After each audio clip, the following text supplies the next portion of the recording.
the highest inflation in recorded history. Some people would say 48 years. I'll take either one of them.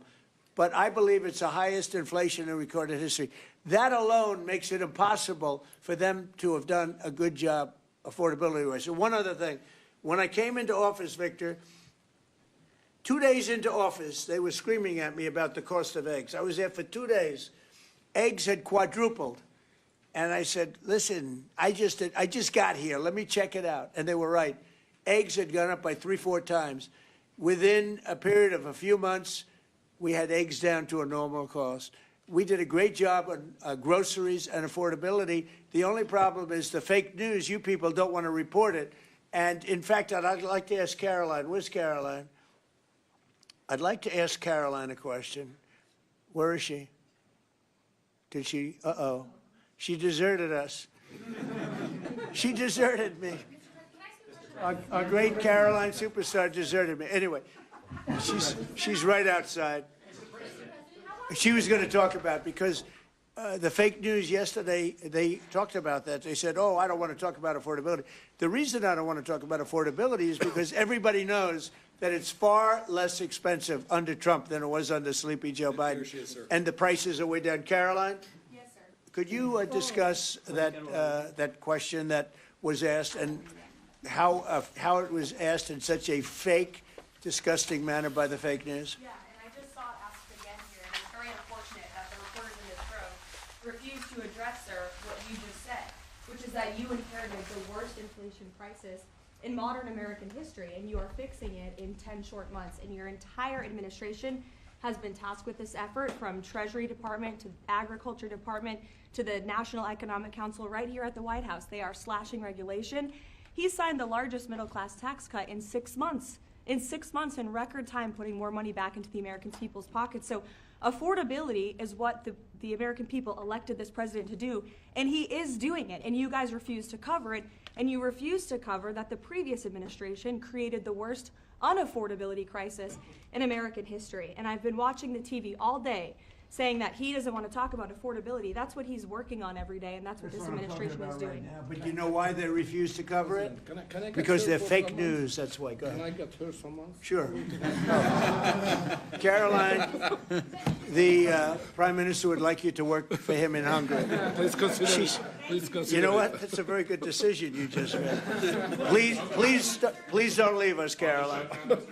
Yeah, please. You spoke to Republican senators. They do not seem interested right now in getting rid of the filibuster. That's too bad. They're making a big mistake. That's right. No, but they're coming my way. You're right. Wait a minute. The way to do it for the Republicans is to terminate the filibuster. They call it the nuclear option. This is the second form of nuclear. Very good, very good. This is a good form. This is not a bad form. I would have been in favor of that a long time ago. But you know the Democrats are going to do that. And most of you will admit the Democrats are going to do that. So why aren't we doing it? And I think only a foolish person would be against that, especially when you realize that these are crazed people. These people are absolutely crazed, Trump derangement syndrome, whatever it may be.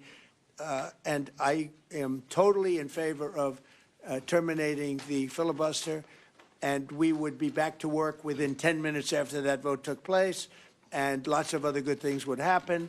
And it doesn't make any sense that a Republican would not want to do that. If they're not going to do that, then it seems like you'd have to make a deal with Democrats to end the shutdown. Here's some of the things that we'd pass if we terminated the filibuster.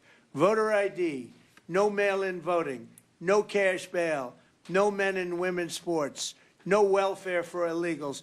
You could go on and on. This is 2 pages of things we'd do if you did that.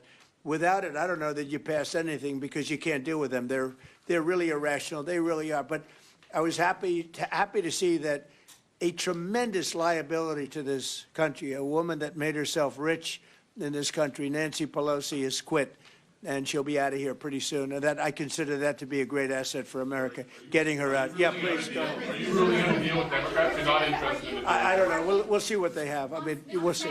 But they're very destructive for the country. NBC, fake news. I'm not taking you. Go ahead. Mr. President, are you worried about it backfiring in the future on Republicans? Should they get rid of the filibuster and then down the road, Democrats? Well, you know, normally I would say, well, a little bit. But the reason that I'm not is because if they ever took over power, they'll do it. Look, Joe Manchin and Sinema are two people that are no longer in politics because of this issue. They were opposed to what the Democrats wanted to do. They wanted to terminate the filibuster. They were opposed to it. They're no longer in politics. They're gone. The Democrats will do this. So if the Democrats are going to do it, I'm saying Republicans should do it before they get a chance. It's very simple. And if we do it, we will never lose the midterms and we will never lose the general election because we will have produced so many different things for our people, for the country, that it would be impossible to lose an election. AI bubble. Are you worried about an AI bubble? No, I love AI. I think it's going to be very helpful. So many things are happening with it. And in addition to which, we're leading China, we're leading the world in AI. We're building massive electric plants that the companies themselves are building for their plant. I've given them the right because we need so much electricity for that. Just the word is electricity, believe it or not. Double the electricity that we currently have in the country for just the AI plants. And I've allowed those companies to rebuild and build electric plants along with their facility.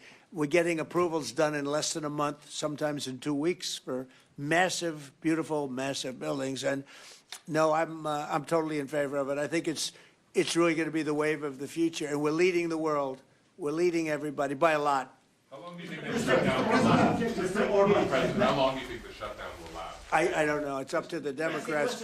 We voted, the Republicans have voted 14 times to open up the country, and the Democrats have voted 14 times to hurt the country, really. They should approve it, but they might not. That's why I like the fact that we terminate the filibuster. If we terminate the filibuster, the country will be open within 10 minutes after that termination because we'll take a second vote, which is the opening of the country, and the Republicans will vote to open the country. That's one of the reasons, not the major reason, by the way. I think it's less important than the other things that we get. But if we terminate the filibuster, the second vote that we will take will be to open up the country. It'll take 10 minutes, and the country will be open. Is there any room for bipartisanship? Because it seems like that's the main purpose of the filibuster, is to create some sort of compromise. So Well, it didn't work, obviously. So You're how do you right. That encourage was the purpose of the filibuster, bipartisanship, but that didn't work. So are you saying the next 3 years in Washington there shouldn't be? Well, no. If the filibuster is terminated, we will have the most productive 3 years in the history of our country. If the filibuster is not terminated, then we will be in a slog with the Democrats, and very little for either party will be done. So it's a good thing. Thank you very much, everybody. Thank you.